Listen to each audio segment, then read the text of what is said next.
Bom, senhores, já estamos ao vivo no YouTube. Muito bom dia para todos. Bom dia aos conselheiros Carlos Alberto, José Eduardo e conselheiro Nilson, aí todos por videoconferência. Hoje contando com a presença do Dr. Galhardo aqui como nosso representante da PGE. Temos uma pauta com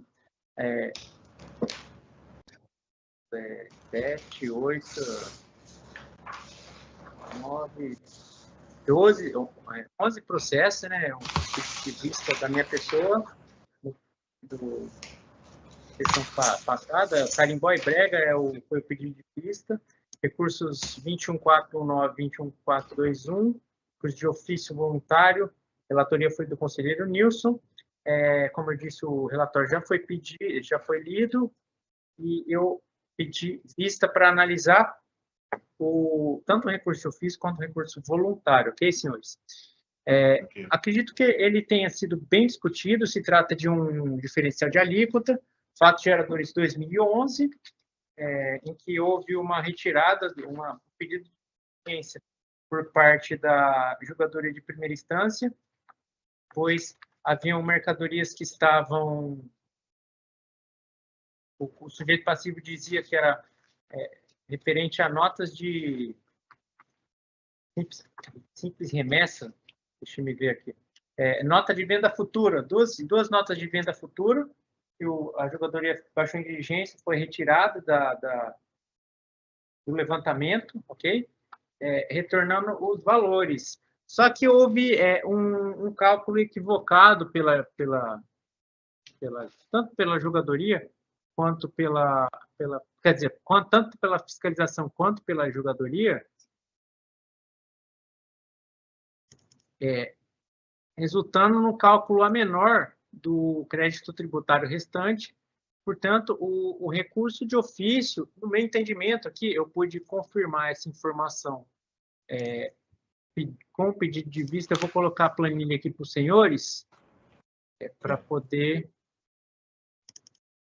podermos visualizar a situação.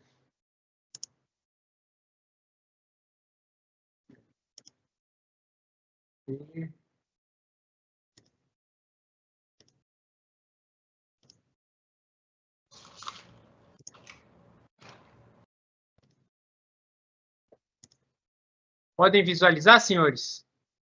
Conseguem visualizar a tabela? Está aqui o auto original, ok? Para a confecção dessa planilha foram utilizadas aqui as UPFs de 2011, 2012, 2013, 2014, referente aos prazos de vencimento, e a de 2016, referente aos valores referentes à data da lavratura, que o auto foi lavrado em 2016, ok? Tá. Antes da diligência, o valor era R$ 122.000, R$ 122.620,95. O auto foi julgado com valor de 60 mil no julgamento de primeira instância, o valor de R$ 62.981,81. Por quê? Todos esses valores aqui, a gente tem a individualização mês a mês, por se trata de um DIFAL, foi lançado na data da lavratura, como se o fato gerador tivesse ocorrido na data da lavratura do AINFA, ok? Ocorre que, se você individualizar, aqui, conseguem ver essa segunda tabela? Sim, sim. Individualizando aqui, lançamento, aqui fazendo as retiradas referentes aos valores e as informações presentes na folha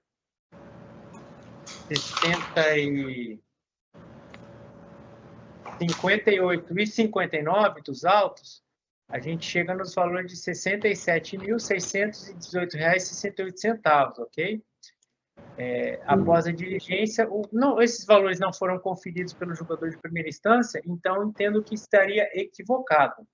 Na discussão, a gente já teve uma tipo de antecipação do posicionamento do conselheiro Nilson, uma vez que ele entende que o auto é totalmente improcedente. É isso, conselheiro Nilson? Certo. E sendo assim, senhores, eu vou perguntar primeiramente se alguém tem alguma dúvida sobre o processo para poder colocar em votação. Alguém tem mais alguma dúvida sobre o processo? Não, minha parte não.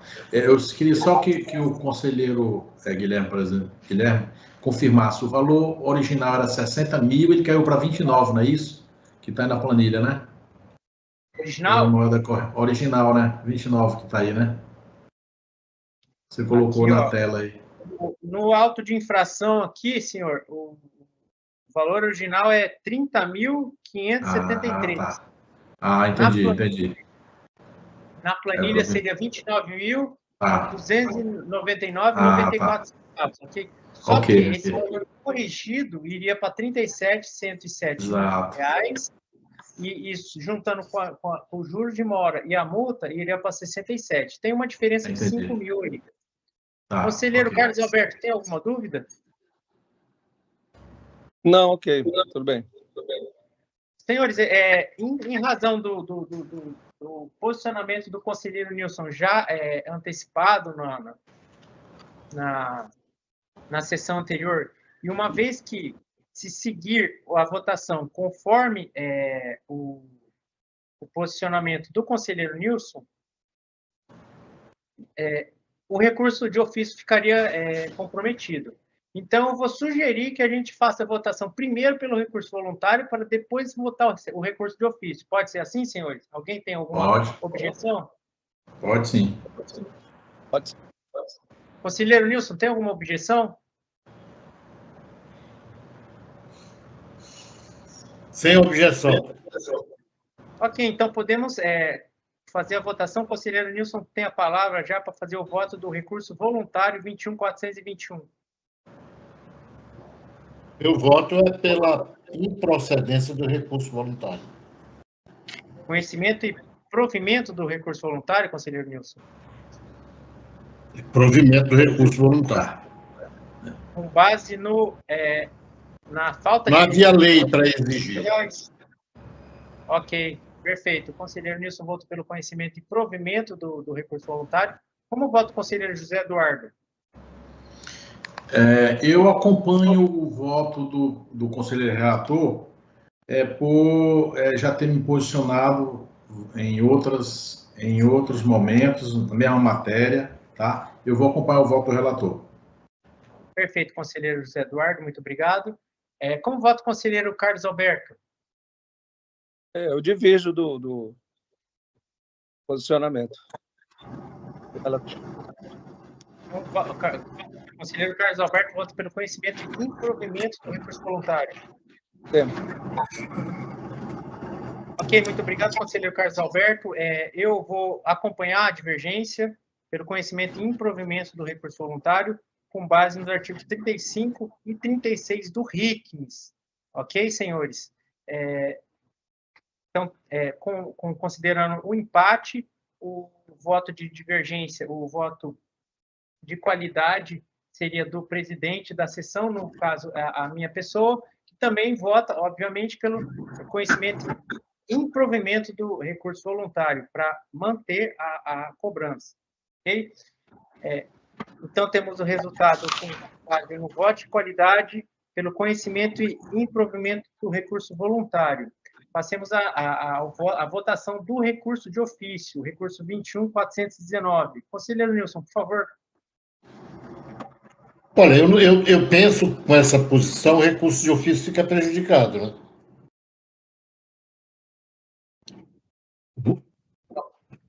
Ok, então, conselheiro Nilson vota pelo não conhecimento do recurso de ofício. Deixa eu pegar aqui o meu... Pelo conhecimento para... Não, eu penso que, no meu caso, no meu tipo de voto, o recurso de ofício fica prejudicado. Se não ficar, eu voto pelo improvimento. Seria, então, pelo conhecimento para, em preliminar, e julgar improcedente o auto de infração, com base nos mesmos argumentos do recurso voluntário, correto, conselheiro Nilson? Isso, exatamente. Perfeito. Isso, eu entendi. Eu também acompanho. O conselheiro José Eduardo acompanha o conselheiro Nilson. Conselheiro Carlos Alberto, como vota no recurso de ofício? Tá, eu divirjo, no caso, né? Conselheiro Carlos Alberto vota conhecimento e parcial provimento do recurso de ofício? Conselheiro Carlos correto. Alberto. Perfeito, muito obrigado, conselheiro Carlos Alberto. Eu também vou acompanhar a divergência pelo conhecimento e parcial provimento do recurso de ofício, tendo em vista que os cálculos não foram adequadamente apresentados durante o julgamento de primeira instância e necessitaram ser refeitos aqui, ok, senhores? Então, temos mais uma vez o resultado pelo voto de qualidade, ok? Pelo conhecimento e parcial provimento do recurso de ofício 21.419, ok, senhores? Então, temos votos vencidos, os conselheiros vencidos, conselheiro Nilson, conselheiro relator e conselheiro José Eduardo, ok? Eu vou designar a mim mesmo para fazer os dois votos divergentes, ok? Tanto do recurso de ofício quanto do recurso voluntário, mesmo assim, conselheiro Nilson, necessitamos que o senhor apresente os seus votos como conselheiro relator.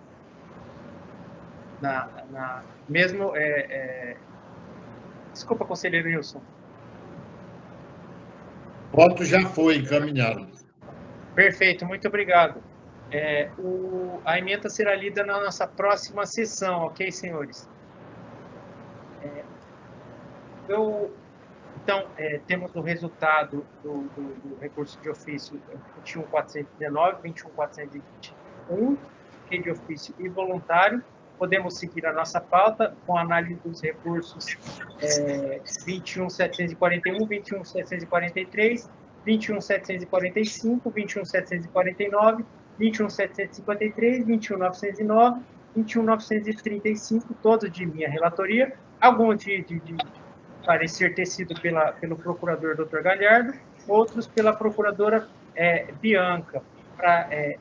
Assim eu agradeço a presença do conselheiro Carlos Alberto. Muito obrigado, conselheiro Carlos Alberto.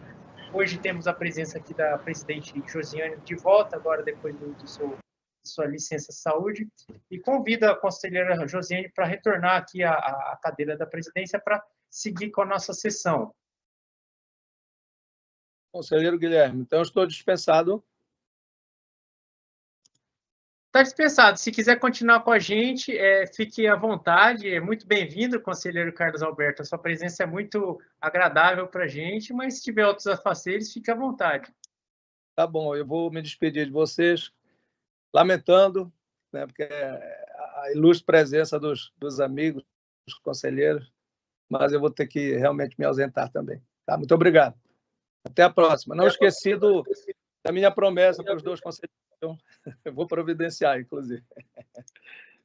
Obrigada, conselheiro Carlos Alberto. Até a próxima. Pois não. Obrigada ao conselheiro Guilherme também, demais conselheiros.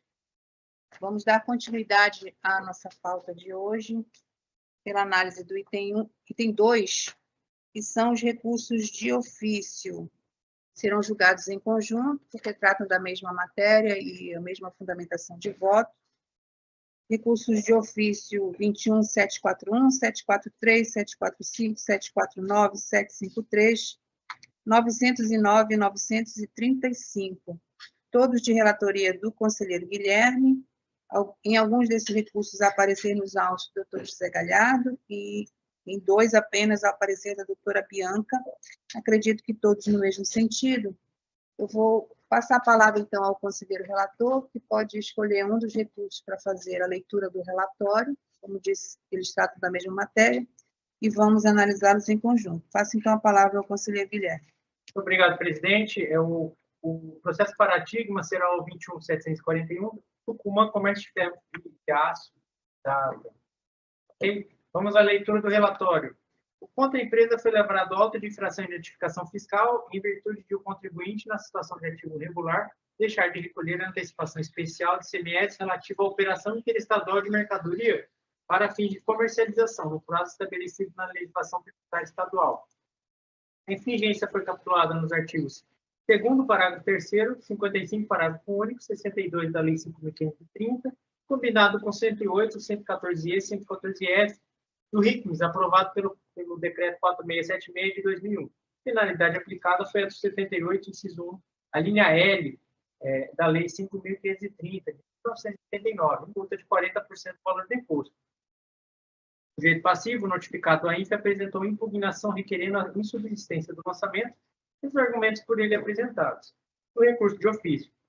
A Julgadoria de Primeira Instância decidiu, então, pela improcedência do AINF, declarando um indevido crédito tributário, afastando integralmente a exigência tributária, em razão da inconstitucionalidade da cobrança antecipada, sem a previsão específica da lei, nos termos da decisão do STF no julgamento do recurso extraordinário 598-677, na qual foi estabelecida a tese de repercussão geral, tema 456.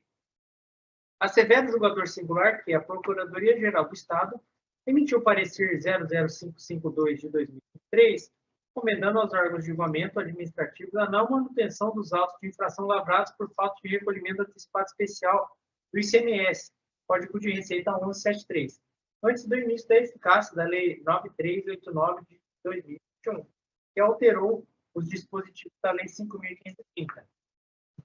Dessa decisão recorreu de ofício ao TARF, nos termos do artigo 30 da Lei 682.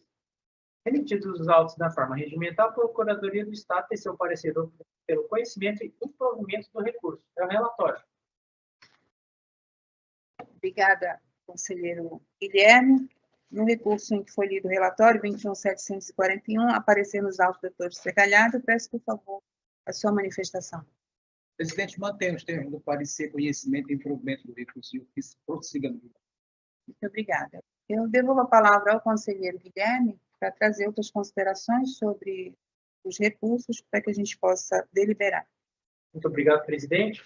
Veja bem, senhores, mais uma vez, a gente está diante de um auto de infração aqui de obrigação principal, é um auto de infração lavrado numa ordem de serviço, ok? Localização de estabelecimento. Foi exigido o antecipado especial, ou como diz o STF, o antecipado sem substituição tributária, no qual, no próprio recurso extraordinário que gerou o tema 456, ele faz bem a diferenciação do que é o antecipado com substituição tributária e antecipado sem substituição tributária. Trata-se daqui da antecipação sem substituição tributária, ok? E não teria lei específica.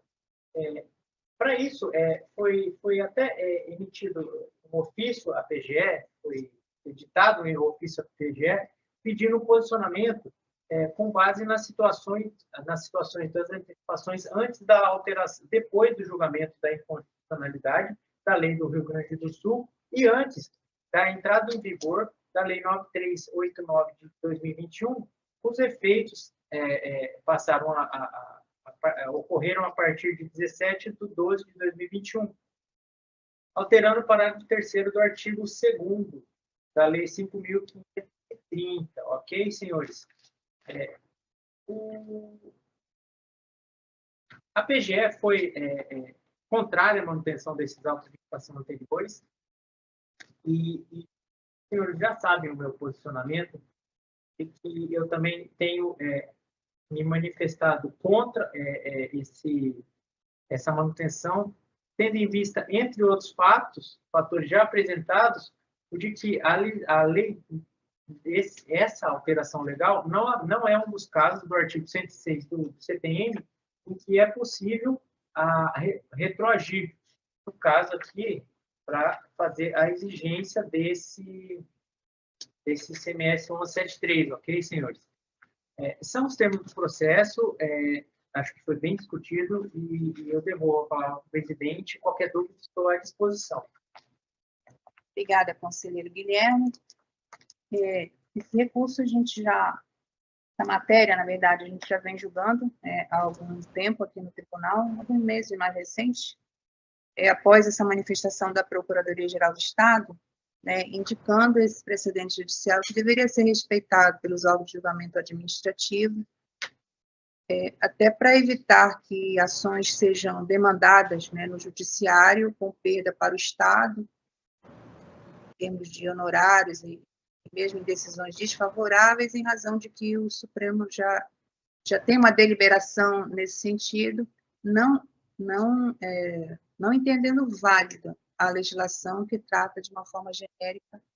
No caso, foi atacada a legislação do Rio Grande do Sul, mas que a legislação do Estado do Pará também tem uma redação muito semelhante, portanto, a Procuradoria-Geral do Estado também fez essa recomendação, e por conta disso, o julgamento, no caso, a primeira instância, são todos recursos de ofício, a primeira instância já vem decidindo nesse sentido, e em razão do valor, é obrigatório o recurso de ofício, vira ao TAF, e a gente também está decidindo da mesma forma, entendendo da impossibilidade de manutenção dessas autuações. Conselheiro José Eduardo, tem alguma dúvida, alguma consideração? Não, presidente, a minha parte está esclarecida. Conselheiro Nilson? Também não tenho. Obrigada, conselheiro.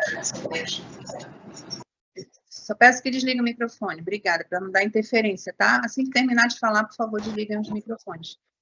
Eu vou pedir, então, ao conselheiro Guilherme a leitura do voto, para que a gente possa acolher a manifestação dos demais conselheiros. Obrigado, presidente. Bom, o voto será lido aqui, vai para os recursos 741, 743, 21.745, 21.749, 21.753, 21.909 e 21.935. Pelas razões expostas, mantém a decisão singular, votando pelo conhecimento e improvimento desses recursos de ofício, presidente. É o voto. Obrigada, conselheiro Guilherme. Eu acompanho o voto do conselheiro relator. Conselheiro Nilson, como vota? Acompanho o voto do relator. Conselheiro José Eduardo, como vota? Acompanho o voto do relator, presidente.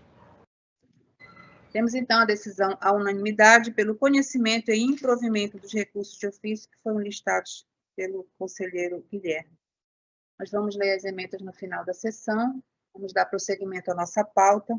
Nós temos o item 3 ainda, com 2 recursos voluntários, 204,39 e 204,43, ambos da mesma empresa, W.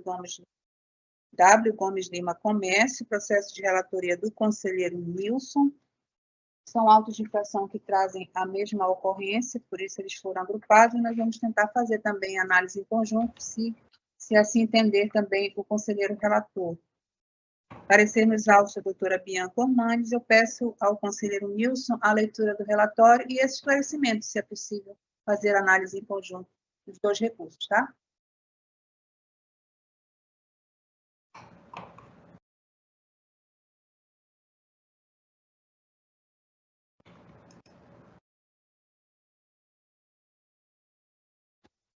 Aqui é só um recurso, 2439.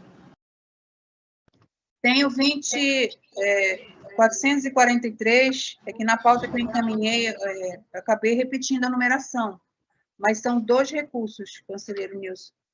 20.443, ambos foram pautados para a sessão de hoje, eles têm a mesma ocorrência, são da mesma empresa. E se a gente puder fazer... 20.400 o quê? 20.439 e 20.443.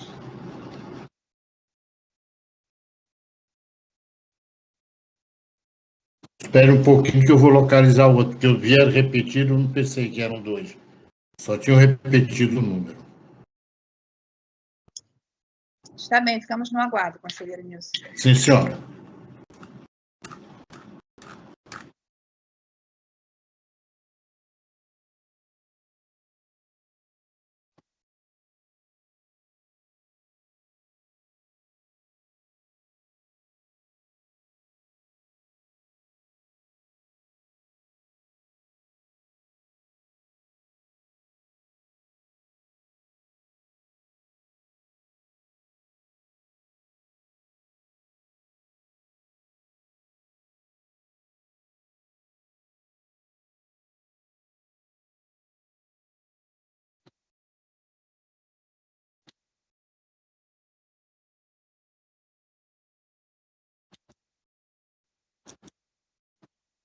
Perfeito, localizei.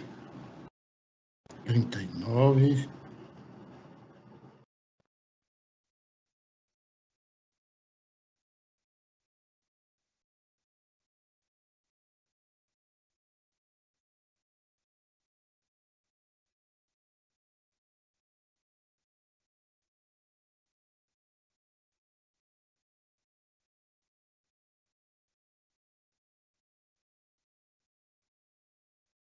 Eu vou ler o 20.439, tá, presidente? Ok, conselheiro, fique à vontade. Então, vamos lá.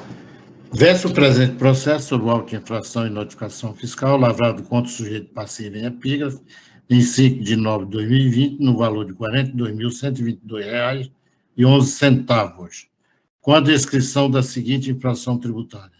O contribuinte deixou de recolher ICMS no prazo regulamentar relativamente à mercadoria sujeita à antecipação à entrada em território paraense, relativamente às entradas interestaduais efetuadas em 2015.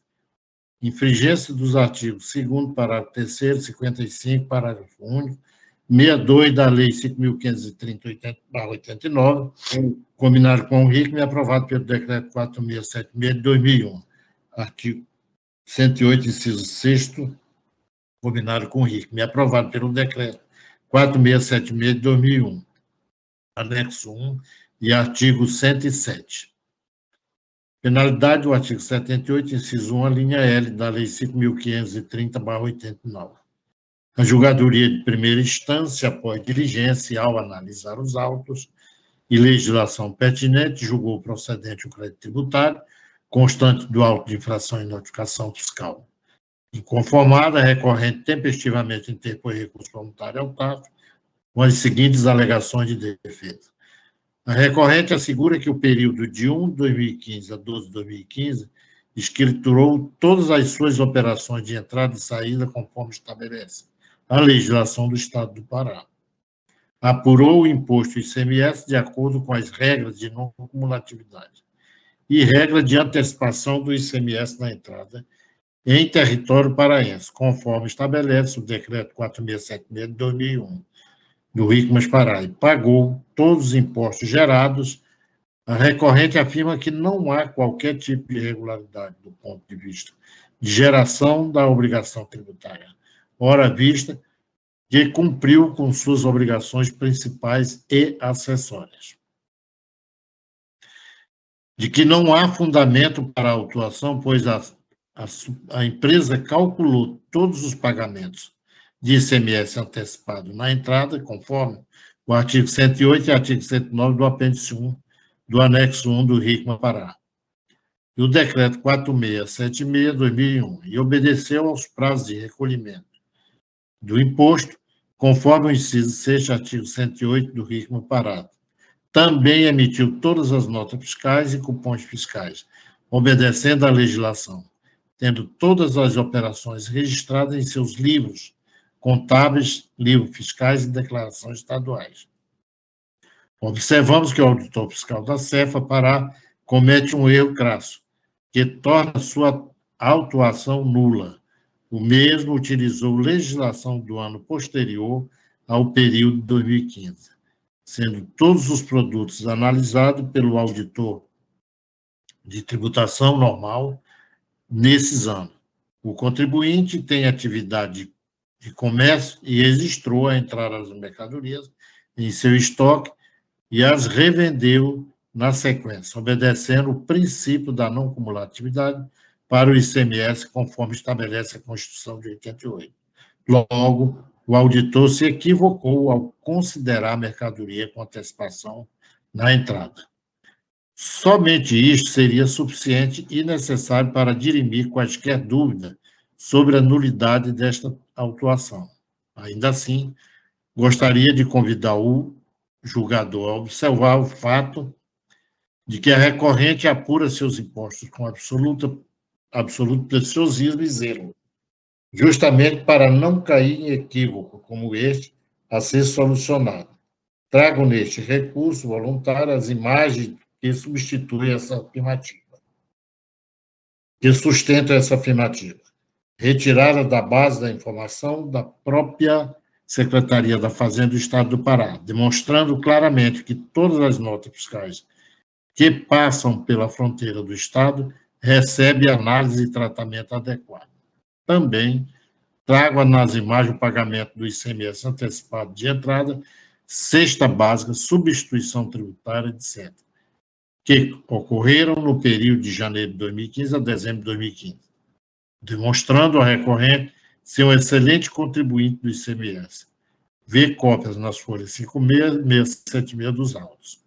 Acrescenta que, conforme estabelecido no inciso 2 do artigo 14 da Lei Complementar 58 de 2006, e o contribuinte tem proteção quanto ao abuso do poder da cobrança de tributo.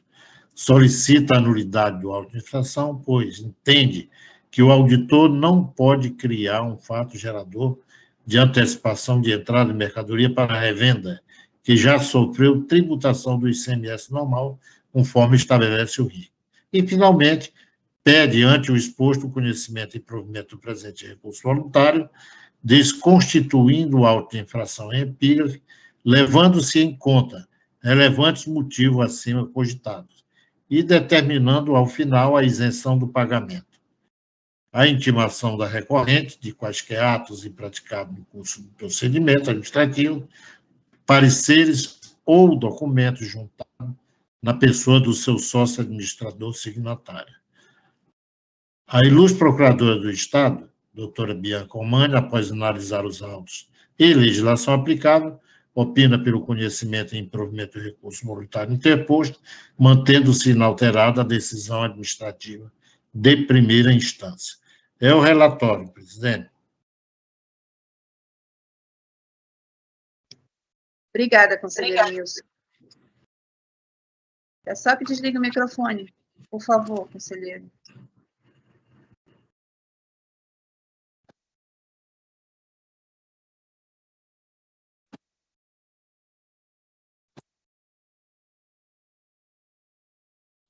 Obrigada, conselheiro Nilson. Só para reforçar, nós estamos analisando os dois recursos voluntários, 20.439 e 20.443.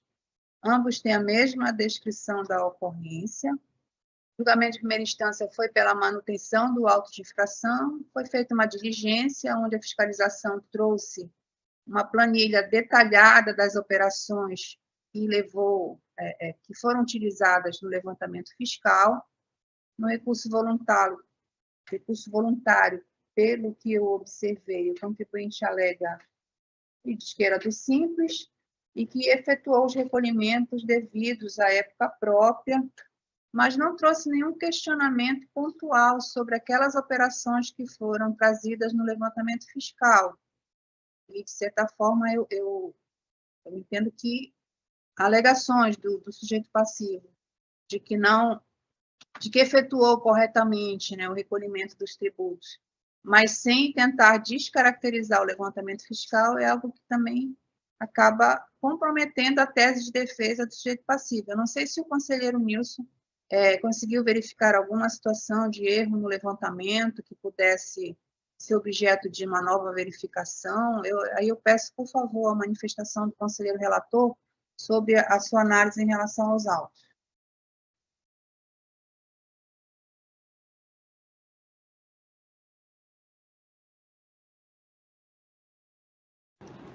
As alegações do contribuinte, ela não procede. Após a diligência, foi visto de maneira cuidadosa, tá?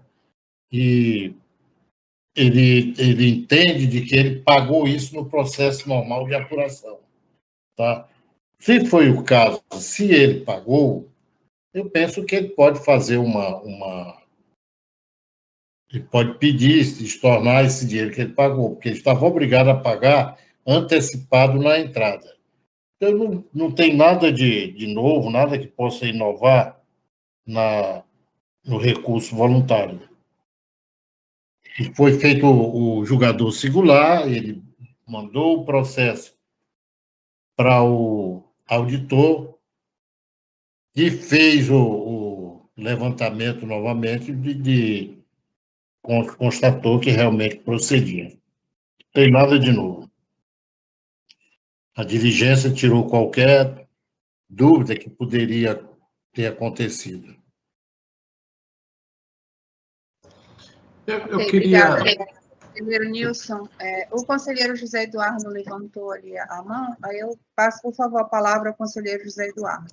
Eu queria só que o conselheiro Nilson pudesse me esclarecer uma coisa. E lá no relato, ele cita que a legislação que foi utilizada não se aplicava àquele período, tá, do fato gerador. Eu não entendi. Existe algum fundamento isso? Ficou solto isso aí. Ele trouxe alguma coisa. Realmente, eu não sei de onde veio isso.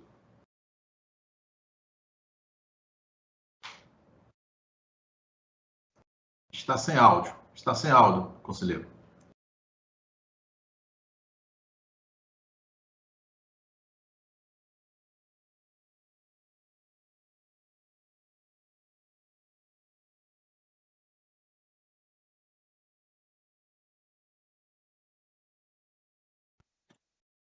A legislação que foi, né,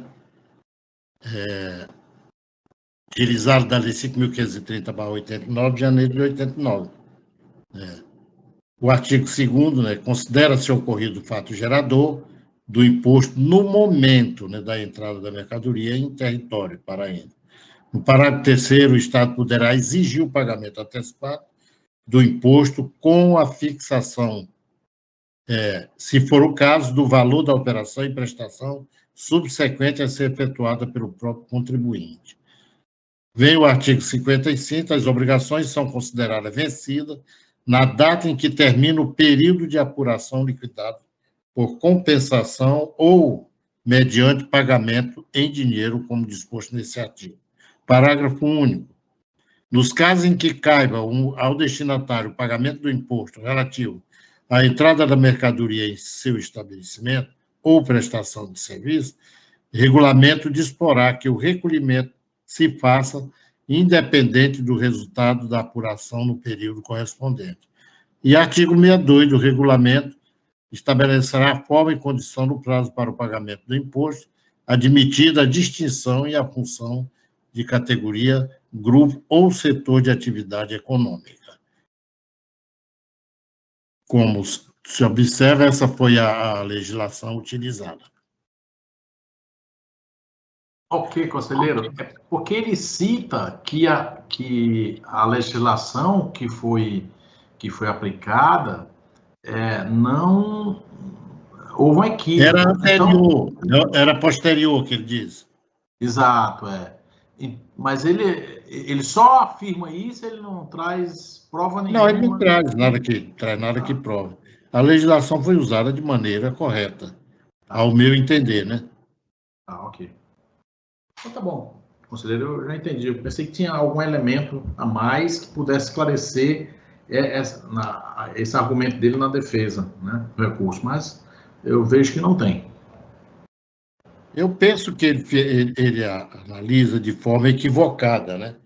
De que a mercadoria entra normalmente, ele vai lançar essa mercadoria, vai apurar, né, débito e crédito, e quando a questão da antecipação na entrada se equivale à substituição tributária. Exato. Então, ela é tributada até o final, até o consumidor final. Então, não há a questão do débito e crédito, né? Exato. E então foi isso que aconteceu. Penso que ele entendeu de forma equivocada para reivindicar, e eu percebo que também, se ele conseguir provar, ele pode pedir uma repetição de indébito, né, se for o caso. Ok. Obrigado, conselheiro. Esclarecido. O conselheiro Guilherme pediu para se manifestar. Presidente, tendo em vista essa dúvida aí, eu acho que a gente dar uma olhada nessas aí, está coberto os autos de infração. Aqui no que está comigo é o 20.439, está em folha 41, tem um CD aqui com as informações das mercadorias. Tendo em vista aí a dúvida do conselheiro José Eduardo, eu peço vista do processo para olhar e fica na próxima sessão aqui, eu trago informações. Conselheiro José Eduardo, pode participar da próxima sessão? Posso, sim, sem nenhum problema. Tá? Lembrando que na quarta-feira é feriado, nossa próxima sessão é na segunda-feira, dia 25, acredito que é dia 25. Então, Pelo pedido de vista do conselheiro Guilherme, fica suspenso o julgamento relativo aos recursos voluntários 20.439 e 20.443. Com isso, concluímos a nossa pauta de hoje. Temos as emendas do conselheiro Guilherme para ler em relação ao item 2, o julgamento do item 2, com 7 recursos. Eu gostaria de informar, né, o conselheiro, o doutor José Galhardo, como a gente só vai fazer a leitura de emendas, se houver necessidade de ele se ausentar, só fica à vontade. E a gente dá prosseguimento por aqui. Presidente, terei que me ausentar para compromissos dentro da Procuradoria. Desejo a todos uma boa sessão e uma boa semana. Obrigado. Bom trabalho. Vamos então dar continuidade. Vamos tentar compartilhar as emendas do conselheiro Guilherme, lembrando que como os processos foram analisados em conjunto, o voto é o mesmo, a emenda também é a mesma, é uma que a gente já vem utilizando, inclusive, uma redação já padrão, mas o conselheiro Guilherme vai apresentar. Se não puder compartilhar, pode ler. Como eu disse, a gente já vem utilizando essas emendas, o conselheiro Guilherme fica à vontade.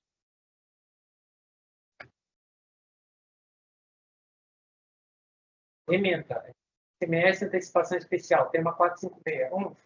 A lei tributária nova aplica-se a ato ou fato pretérito apenas nas situações previstas no artigo 106 da Lei número 5.172 de 1966, Código Tributário Nacional. 2. Deve ser cumprida a decisão judicial que determina a não aplicação do dispositivo de lei julgado inconstitucional quando esta se tratar de decisão definitiva de mérito proferida pelo plenário do STF em julgamento de recurso extraordinário com repercussão geral reconhecida, conforme dispõe o artigo 42, parágrafo 3º, inciso 2 da Lei 682 de 1988. 3. Recurso conhecido e improvido.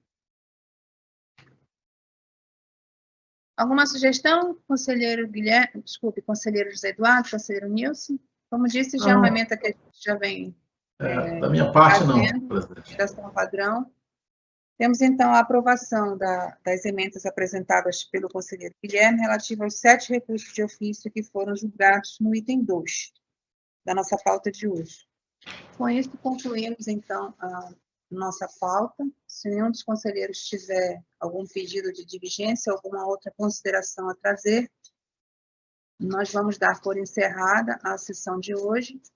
Só reiterando, não teremos sessão na quarta-feira, em virtude do feriado. E na sexta-feira teremos sessão do Pleno. Sexta-feira, 22, teremos sessão do Pleno. A pauta já foi encaminhada aos senhores e a gente, então, pode se rever na sessão do Pleno. Alguma outra Eu posso consideração? saber feriado de quê? Dia 20?